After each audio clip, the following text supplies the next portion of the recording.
Hey teachers, I wanted to show you how you can use the screen capture function to make some really quick and easy videos without any video making expertise whatsoever really. You just need something that you want to present and then you just talk over the top of it.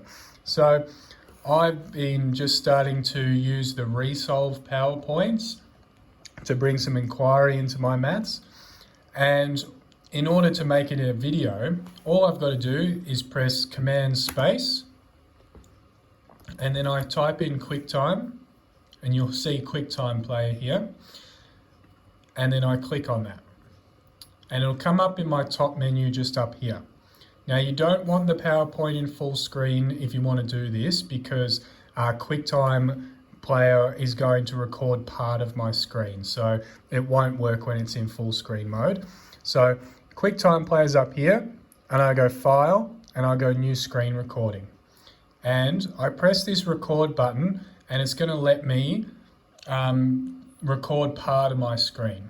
So I'm going to draw just the part here that's on my PowerPoint. And then I can start recording. And it's going to record your voice as long as you give it permission to. So it might come up with a pop-up saying, give QuickTime Player access to your microphone. Make sure you do that. And then you just click Start Recording, and it's going to record whatever's in that box, but it doesn't record what's outside of that box. But it's also going to record your voice. So I've just been talking over the top of the PowerPoint like I would in class, and then telling the students what I want to do in different steps. So I might ask some questions about this picture to get them thinking. And then here, where it actually gets into the task, I would explain the task in a bit more detail, because a lot of kids will read this and not know what to do.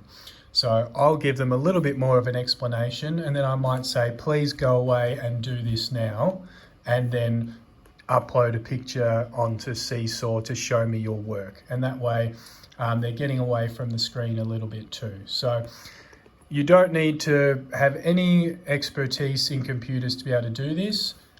When you've finished recording, just go down here to QuickTime Player and go Stop Screen Recording, and then everything that was recorded but it doesn't record is right there. Okay, so it records my voice over the top.